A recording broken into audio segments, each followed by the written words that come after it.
بسم اللہ الرحمن الرحیم۔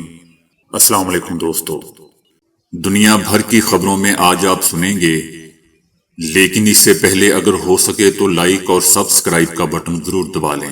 شکریہ۔ معروف برطانوی میگزین دی اکانومسٹ نے اپنی تازہ ترین رپورٹ میں پاکستان اور بھارت کے درمیان حالیہ فضائی معرکے میں بھارتی فضائیہ کی عبرتناک ناکامی کو بے نقاب کر دیا ہے۔ رپورٹ میں بتایا گیا ہے کہ بھارت نے نہ صرف اپنے کم از کم 5 جنگی طیارے کھوئے ہیں، بلکہ مودی سرکار کی طرف سے اس شرمناک ناکامی پر پردہ ڈالنے کی مسلسل کوششیں بھی عالمی سطح پر بے نقاب ہوئی ہیں۔ رپورٹ میں یہ بھی انکشاف کیا گیا ہے کہ تباہ ہونے والے طیاروں میں مہنگے رافیل جنگی طیارے بھی شامل تھے، جو جدید ترین وار سسٹم ہونے کے باوجود وہ پاکستانی میزائلوں کو روکنے میں ناکام رہے۔ یہی نہیں، طیاروں پر میزائل بھی نصب نہیں تھے اور نہ ہی کوئی جدید سافٹ ویئر یا الیکٹرانک جیمنگ سسٹم موجود تھا۔ بھارتی chief of defence staff general Anil Chauhan نے بھی جنگی غلطیوں کا اعتراف کرتے ہوئے کہا کہ پائلٹس کی حکمت عملی میں سنگین خامیاں تھیں۔ بھارتی دفاعی اتاشی کیپٹن شیو کمار نے تسلیم کیا کہ سیاسی قیادت نے پاکستانی فوجی تنصیبات پر حملے کی اجازت نہیں دی، جس کے نتیجے میں بھارتی فضائیہ نے دفاعی برتری کھو دی۔ رپورٹ میں کہا گیا ہے کہ چائنا نے پاکستان کو نہ صرف جدید ٹیکنالوجی فراہم کی، بلکہ ریئل ٹائم ٹارگیٹنگ ڈیٹا کی مدد سے پاکستان نے دشمن کی پوزیشن کو بھی مؤثر طریقے سے نشانہ بنایا۔ دی اکانومسٹ نے یہ بھی انکشاف کیا کہ بھارت میں فوجی ہلکے رافیل طیاروں کی کارکردگی پر ڈسالٹ کمپنی کو مورد الزام ٹھہرا رہے ہیں اور سافٹ ویئر شیئر نہ کرنے پر شدید تنقید کی جا رہی ہے۔ اس ناکامی کے بعد بھارت میں 114 نئے طیاروں کی خریداری کی مجوزہ ڈیل پر بھی سوالات اٹھنے لگے ہیں۔ بھارتی اپوزیشن نے مودی سرکار پر الزام عائد کیا ہے کہ وہ اس ناکامی کو چھپانے کے لیے نہ تو پارلیمنٹ کا خصوصی اجلاس بلا رہی ہے اور نہ ہی متاثرہ خاندانوں کو کسی قسم کا معاوضہ دے رہی ہے۔ دی اکانومسٹ کا کہنا ہے کہ بھارتی ریاست پنجاب کے علاقے بھٹنڈا میں گرنے والے طیارے کے متاثرہ خاندان تاحال انصاف کے منتظر ہیں۔ یہ رپورٹ دوستو نہ صرف بھارتی فضائیہ کی کمزوریوں کو آشکار کر رہی ہے، بلکہ مودی حکومت کی جنگی پالیسی بھی پر سنگین سوالات اٹھا رہی ہے۔ صدر ٹرمپ نے کہا ہے کہ یقیناً پاک بھارت جنگ کے دوران پاکستان نے انڈیا کے 5 طیارے مار گرائے تھے۔ صدر ٹرمپ کا کہنا تھا کہ پاکستان اور بھارت کے درمیان جنگ روکی پاک بھارت جنگ میں صورتحال انتہائی خراب تھی۔ ایٹمی جنگ کا خطرہ تھا۔ امریکی صدر کا کہنا تھا کہ غزہ سے مزید قیدی جلد رہا کر دیے ہو جائیں گے۔ ٹرمپ نے حالیہ جنگوں کے دوران اپنی کوششوں پر گفتگو کرتے ہوئے کہا کہ دنیا کی کئی جنگیں روکنے پر فخر ہے۔ ان کا یہ بھی کہنا تھا کہ کرپٹو میں امریکہ دنیا بھر میں سب سے آگے ہے۔ امریکہ کو دنیا بھر کے لیے کرپٹو کرنسی کا مرکز بنائیں گے۔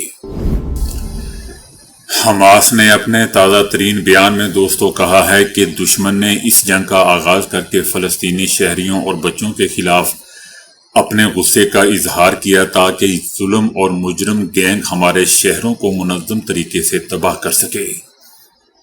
حماس کا کہنا ہے کہ ہم نے گزشتہ 4 مہینوں کے دوران سینکڑوں اسرائیلی فوجیوں کو ہلاک اور زخمی کیا۔ حماس کا کہنا تھا کہ ہم ایک کارروائی کے دوران کچھ صہیونیوں کو قیدی بنانے کے قریب پہنچ گئے تھے، تاہم اسرائیل نے ان افراد کو قتل کر کے گرفتاری سے بچایا۔ اپنے فوجیوں کو اسرائیل نے خود ہی مار دیا۔ حماس کا کہنا ہے کہ غزہ میں ہونے والی قابضین کے خلاف ہونے والی مزاحمتوں کی سب سے بڑی عسکری درسگاہ ہے۔ مزاحمت کار صہیونی فوجیوں کو طویل المدت جنگ میں دھکیلنے کے لیے بالکل تیار بیٹھے ہیں۔ حماس کا کہنا تھا کہ حماس کی افواج دیگر مزاحمتی گروہوں کے ساتھ مل کر بے مثال ایمان اور مثالی بہادری کے ساتھ جدوجہد جاری رکھے ہوئے ہے۔ اس مرحلے پر ہماری حکمت عملی دشمن کو بھاری جانی نقصان پہنچانا، ٹارگٹ آپریشنز کرنا اور صہیونی فوجیوں کو قیدی بنانے کی کوشش کرنا ہے۔ یاد رہے دوستو کہ غزہ کے جنوبی محاذ پر شدید لڑائیوں کے دوران فلسطینی مزاحمت نے کئی بار اسرائیلی فوجیوں کو قیدی بنانے کی کوشش کی۔ گزشتہ ہفتے حماس کے عسکری ونگ القسام بریگیڈ اور جہاد اسلامی کے القدس بریگیڈ نے 3 بڑی کارروائیوں کا اعلان کیا، جن میں زیادہ تر خان یونس میں ہوئیں۔ پہلی کارروائی 7 جولائی کو بیت خانون میں ایک گھات لگا کر کی گئی، جس کی ذمہ داری القسام بریگیڈ نے قبول کی۔ اس آپریشن میں اسرائیل نے تسلیم کیا کہ اس کے 5 فوجی ہلاک اور 14 زخمی ہوئے۔ 9 جولائی کو القسام نے اعلان کیا کہ اس کے مجاہدین نے خان یونس کے مشرق میں دشمن کے فوجیوں کے اجتماع پر حملہ کیا، فوجی ساز و سامان اور گاڑیاں تباہ کی اور ایک فوجی کو قیدی بنانے کی کوشش کی، تاہم میدانی حالات کی وجہ سے وہ اسے زندہ نہ پکڑ سکے، بلکہ اسے ہلاک کر کے اس کا اسلحہ اپنے قبضے میں لے لیا۔ القسام بریگیڈ اور حماس کا کہنا ہے کہ ہمارے پاس پوری طاقت اور ثابت قدمی کے ساتھ جد و جہد کرنے کے سوا کوئی چارہ نہیں۔ اگر تخریب کار اسرائیلی ریاست نسل کشی جاری رکھنا چاہتی ہے تو اسے اپنے افسروں اور سپاہیوں کی مزید ڈیڈ باڈی کے لیے تیار رہنا چاہیے۔ عرب اور اسلامی حکومتیں ہزاروں فلسطینی شہریوں کو مارنے پر خاموش تماشائی بنی ہوئی ہیں۔ اس مجرمانہ خاموشی کی وجہ سے ہزاروں معصوم شہریوں کا بہایا جانے والا خون پوری امت مسلمہ، عرب دنیا اور اس کے دانشوروں اور مفکرین کے گردن پر ہے۔ حماس کا کہنا ہے کہ مزاحمتی افواج نئے طریقوں اور حربوں سے دشمنوں کو حیران کر رہی ہے۔ ہماری فورسز اپنی تاریخ کی طویل ترین جنگ سے بہت کچھ سیکھ چکی ہے۔ اب ہم ایک ایسے دشمن کا مقابلہ کر رہے ہیں جس کی پشت پناہی دنیا کے طاقتور ترین ظالم ممالک کر رہے ہیں، جو اسے مسلسل ہتھیار اور گولہ بارود فراہم کر رہے ہیں، جبکہ مسلمان صرف تماشائی بنے ہوئے ہیں۔ القسام بریگیڈ اور حماس کا کہنا ہے کہ غزہ کی حمایت کرنے پر یمن کی حکومت اور عوام کا شکریہ ادا کرتے ہیں۔ انصار اللہ میں ہمارے بھائیوں نے دشمن کے خلاف ایک اہم محاذ کھول کر ہر اس شخص کے لیے دلیل مکمل کر دی جو ہتھیار ڈالنے پر مجبور ہوا۔ دنیا کے تمام حریت پسندوں پر سلامتی ہو جو ہماری قوم پر ظلم کے خاتمے اور محاصرے کو توڑنے کے لیے کوشش کر رہے ہیں۔ وادی کشمیر کی کانگریس یونٹ نے اعلان کیا ہے کہ وہ جموں کشمیر کو مکمل ریاست کا درجہ بحال کرنے کے مطالبے کے تحت جموں کشمیر اور دہلی میں حکومت کے خلاف احتجاج کرنے کا فیصلہ کیا گیا ہے۔ پارٹی 19 جولائی کو کشمیر اور 20 جولائی کو جموں میں احتجاج کرے گی، جس کے بعد 21 جولائی کو دہلی میں پارلیمنٹ کے سامنے علامتی طور پر گھیراؤ کیا جائے گا۔ یاد رہے دوستو کہ کانگریس نے وزیر اعظم نریندر مودی کو خط لکھ کر پارلیمنٹ کے اجلاس میں جموں اینڈ کشمیر کو مکمل ریاستی درجہ دینے کے لیے قانون سازی کا مطالبہ کیا ہے۔ راہل گاندھی دوستو اس احتجاج میں شامل ہوں گے یا نہیں، اس سلسلے میں ابھی کوئی بات سامنے نہیں آئی۔ دوستو دنیا جنگوں میں مصروف ہے، انسانوں کو مارنے میں مصروف ہے، جبکہ چائنا انسانی فلاح و بہبود کے لیے کام کر رہا ہے۔ چائنا میں جدید ترین تیز رفتار ٹرین کا کامیاب تجربہ کر لیا گیا ہے۔ چائنا میں بننے والی نئی مقناطیسی ریل گاڑی رفتار میں بہت سے مسافر طیاروں سے بھی دوستو بہتر ہے۔ چائنا نے ہوبی صوبے 1.1 ٹن وزنی ٹرین کا کامیاب تجربہ کیا، جس میں اس ٹرین نے 404 میل فی گھنٹے کی رفتار سے ریکارڈ بنا ڈالا۔ یہ ٹرین زمین سے 1968 فٹ اونچے ٹریک پر اپنا سفر طے کرتی ہے، اور یہ ٹرین ہوبی صوبے میں موجود ڈونگو لیبارٹی نے تیار کی ہے۔ گزشتہ مہینے جون میں ہونے والے ٹرائلز میں اس ٹیکنالوجی کی مدد سے ٹرین نے 600 میل فی گھنٹے کی رفتار حاصل کر لی تھی۔ یہ ٹرین دوستو بہت جلد چینی ریل نیٹ ورک کا حصہ بن جائے گی۔ چائنا کی اس ٹرین کا مقابلہ اگر کسی عام مسافر طیارے کے ساتھ کیا جائے تو اسے عام طور پر مسافر طیارے 547 سے 575 میل فی گھنٹہ کی رفتار سے پرواز کرتے ہیں، جبکہ چائنا میں بننے والی یہ ٹرین نئی ٹرین اس کے مقابلے میں کہیں زیادہ تیز ہے۔ اس وقت چائنا، جاپان اور جنوبی کوریا وہ ممالک ہیں جہاں مقناطیسی ٹیکنالوجی سے آراستہ ریل گاڑیاں استعمال ہو رہی ہیں اور بنائی جا رہی ہیں۔ ابھی دوستو میں نے چند روز قبل آپ کو بتایا تھا کہ پاک فضائیہ کے طیاروں نے برطانیہ میں ہونے والے رائل انٹرنیشنل ایئر شو میں حصہ لیا ہے۔ آج خبر آ رہی ہے کہ پاک فضائیہ کے طیاروں نے برطانیہ میں ہونے والے رائل انٹرنیشنل ایئر شو میں عالمی اعزاز جیت لیا ہے۔ 130 ہرکولس طیارے نے ٹرافی جیت لی۔ مارکہ حق میں بھارتی فضائیہ کو سبق سکھانے والے پاکستانی JF-17C بلاک 3 طیارے نے بھی رائل انٹرنیشنل ایئر شو میں 225 میں اعلیٰ اعزاز حاصل کیا۔ رائل انٹرنیشنل ایئر شو میں پاک فضائیہ کے C-130 نے بھی پہلی پوزیشن حاصل کی۔ یہ عالمی شہرت یافتہ ایئر شو برطانیہ میں دوستوں منعقد ہوا۔ یہ ایوارڈ طیاروں کی شاندار پرواز اور تکنیکی مہارت کے اعتراف میں دیے گئے۔ JF تھنڈر نے پاکستان سے برطانیہ تک مسلسل non stop air to air fuelling کے ذریعے سفر کیا۔ عالمی سطح پر اس کامیابی نے دوستوں پاکستان کے ایویشن شعبے کو فخر سے ہمکنار کیا ہے۔ رائل انٹرنیشنل ایئر شو جیسے معتبر فضائی شو میں یہ کامیابی پاک فضائیہ کی قابلیت کو تسلیم کیے جانے کا ثبوت ہے۔ ISPR کا کہنا تھا کہ JF-17 بلاک 3 طیاروں کی برطانیہ میں پرواز کے دوران فضائی ایندھن کی فراہمی کا مظاہرہ پیش کیا گیا۔ پاک فضائیہ کے ایئر ٹینکر کی مدد سے دوران پرواز لڑاکا طیاروں کو ایندھن فراہم کیا گیا۔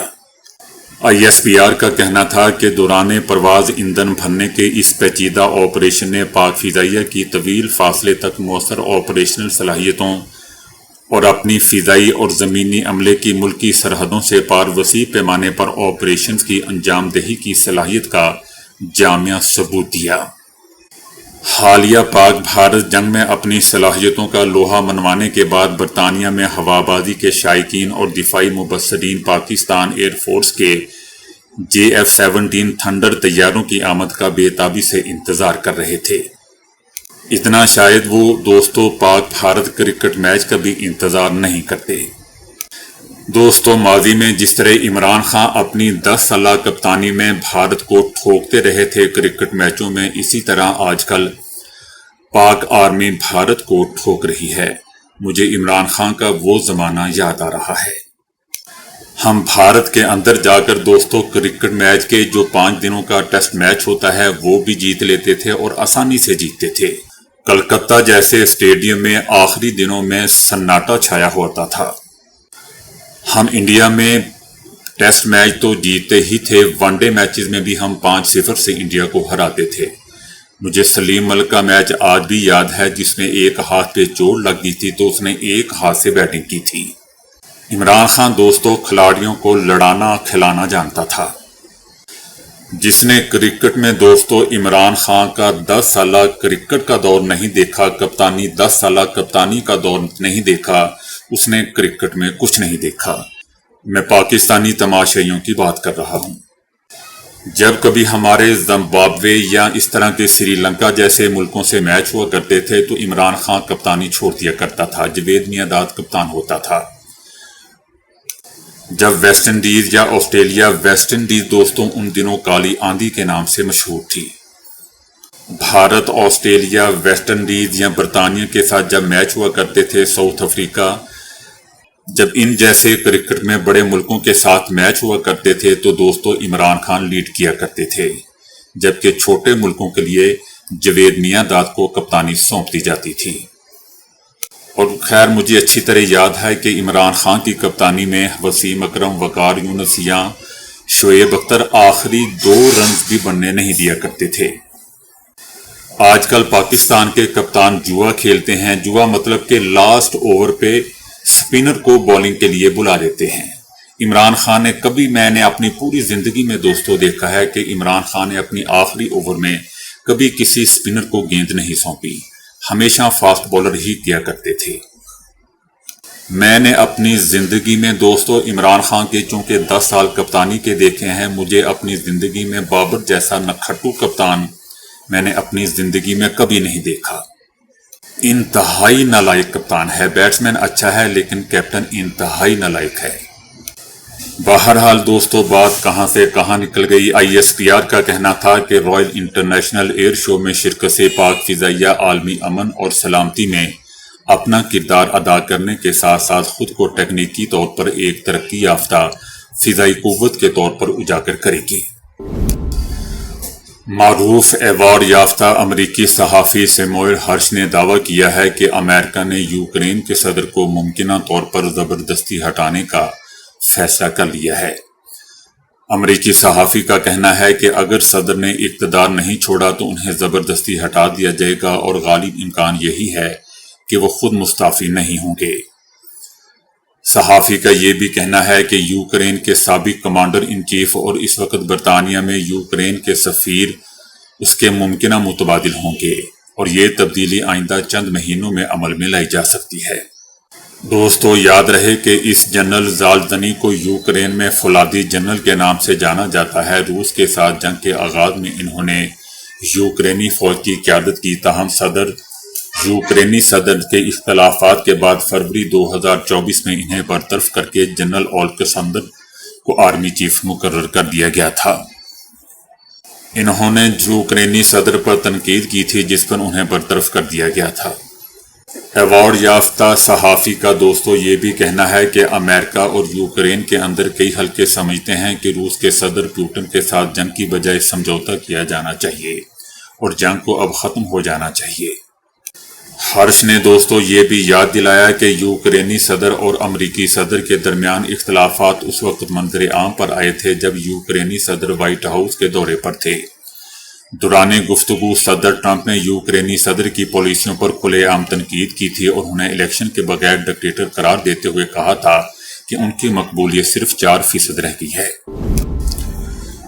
خیبر پختونخوا کے سینٹ الیکشن میں دوستو پاکستان تحریک انصاف نے کاغذات واپس نہ لینے والے ناراض رہنماؤں کے خلاف نون لیگ پیپلز پارٹی اور JUI سے مل کر الیکشن لڑنے کا فیصلہ کر لیا۔ کیا بات ہے! فیصلہ جس اجلاس میں ہوا اس میں PTI کے دیگر رہنماؤں کے ساتھ علی امین گنڈا پور بھی شریک تھے۔ اپوزیشن کی جانب سے پیپلز پارٹی، مسلم لیگ نون اور JUI کے رہنماؤں نے بھی شرکت کی۔ حکومت کو 6 اور اپوزیشن کو 5 نشستیں ملیں گی۔ PTI ڈسپلن کی خلاف ورزی کرنے والے ناراض امیدواروں کے خلاف کارروائی کرے گی۔ بیرسٹر گوہر خان کا بھی کہنا ہے کہ سیاسی کمیٹی نے فیصلہ کیا ہے کہ جن امیدواروں کو عمران خان نے نامزد نہیں کیا وہ کاغذات واپس لیں۔ سیاسی کمیٹی کے فیصلے پر عمل درآمد نہ ہونے کی صورت میں کارروائی ہوگی۔ یاد رہے دوستو کہ ناراض PTI رہنماؤں نے کاغذات نامزدگی کسی صورت واپس نہ لینے کا اعلان کرتے ہوئے سینٹ انتخابات سے دستبردار ہونے سے انکار کر دیا ہے۔ تو دوستو ابھی کے لیے اتنا ہی۔ ویڈیو کو لائک اور شیئر کرنے کا بہت بہت شکریہ۔